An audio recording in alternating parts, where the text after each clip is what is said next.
Un conseil, madame, un conseil, monsieur, mangez. Y'en a qui prennent un petit coup, moi je mange. Y a-t-il un pilote dans l'assiette? Y'en a qui lèchent les vitrines, moi je mange. Anne, c'est l'hiver, on va commencer les grosses randonnées en raquette ou les randonnées en ski, c'est trop bien. Par contre, moi j'ai un seul problème, le sandwich fromage saucisson, je crois que je peux plus en voir un en peinture. Qu'est-ce que je peux faire pour manger et quand même avoir de l'énergie? Alors, il va falloir trouver quelque chose qui ait les mêmes qualités que ton sandwich fromage saucisson. Les qualités, c'est pratique parce que ça coule pas dans ton sac, c'est léger, ça pèse pas 15 tonnes et c'est consistant avec un petit volume qui va contribuer à te rassasier sur la durée. Alors, on a des ingrédients qui sont champions pour réunir ces qualités-là. Et là, on retrouve à nouveau le pain. On peut tester, cela dit, un pain complet, tu sais, au levain, qui va être d'une meilleure densité nutritionnelle, qui va t'apporter en plus des fibres, des minéraux, des vitamines, etc. Le bon levain pour le bon fonctionnement des intestins. Et ce pain qui est plus nutritif, normalement, sous un plus petit volume, tu vas réussir à obtenir la même durée de rassasiement. Donc, au lieu d'avoir ta demi-baguette dans le sac, peut-être tu vas avoir juste un petit sandwich, tu sais, avec deux tranches de pain et ressentir les mêmes effets de rassasiement sur la durée. On peut rester sur du pain parce que c'est quand même tellement pratique.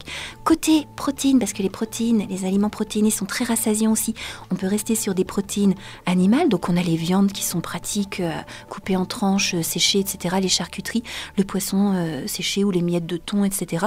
Les œufs durs, le fromage, évidemment c'est super pratique. Mais je sais que tu aimerais bien changer aussi de temps en temps pour du plus végétal. Et là on peut aller vers le tofu, le tempeh qu'on peut te couper en tranches, comme on ferait des tranches avec du fromage pour mettre dans les sandwichs ou couper en petits dés dans une salade. Ou alors on peut partir sur des légumineuses comme les lentilles, les pois chiches, etc. qu'on peut réduire en purée, tu sais comme on fait le houmous et dont on peut tartiner l'intérieur de nos sandwichs. Et puis le troisième champion du rassasiement, c'est les graines oléagineuses, que ce soit les noix, les noisettes, les amandes, les noix de cajou, etc. qui peuvent être très pratiques à emporter en petits sachets ou à nouveau à utiliser en purée d'oléagineux à tartiner dans nos sandwichs. Je t'ai entendu parler de salade, ça veut dire que je peux me faire une salade de pâtes par exemple et l'emmener en rando et que ça fera le même effet énergétique qu'un sandwich? Voilà, tout à fait. Si tu te fais une salade à base de féculents, que ce soit des pâtes, que ce soit des céréales comme le riz, comme le petit épeautre par exemple, ou à base de légumineuses, salade de lentilles, salade de pois chiches, etc., tu vas avoir une bonne base pour tenir sur la durée parce qu'on a des glucides complexes dedans qui vont mettre un certain temps à être digérés qui vont te fournir de l'énergie glucidique sur la durée. Donc ça peut être une solution tout à fait intéressante. Après, faut peut-être faire gaffe à pas partir juste avec une salade de légumes, tu sais, genre salade verte, quelques carottes râpées, parce que là on va pas être rassasié sur la durée. Donc des féculents, on rajoute des protéines, que ce soit des œufs durs, des tofu, de fromage, ce qu'on veut dedans, et puis voilà, on fait une salade appétissante. Et ça, je le mets dans mon petit tube en plastique et hop, c'est tout léger?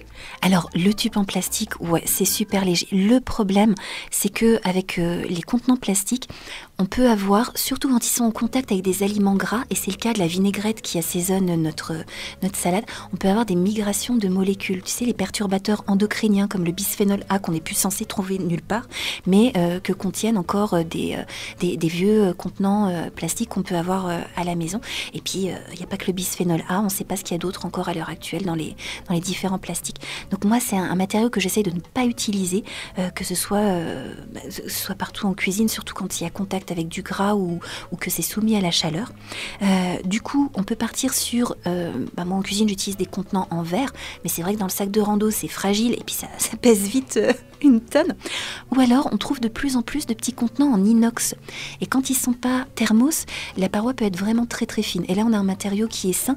On vérifie bien, par contre, parce qu'il y a des matériaux inox qui sont enduits à l'intérieur d'une couche de je sais pas quoi d'ailleurs, qui me semble très suspecte aussi. Donc, juste de l'inox le plus simple possible.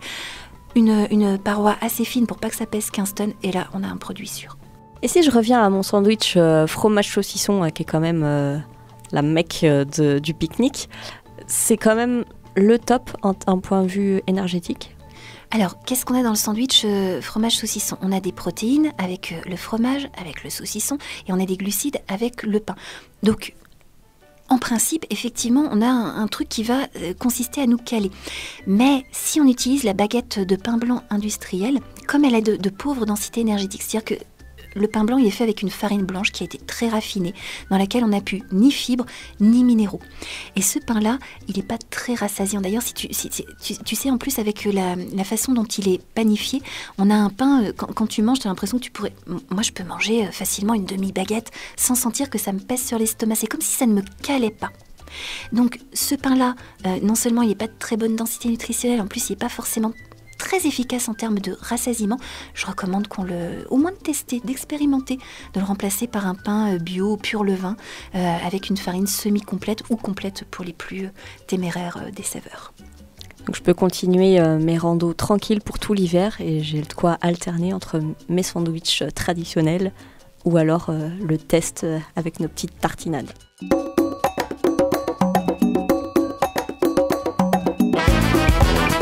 Cette chronique vous a plu ?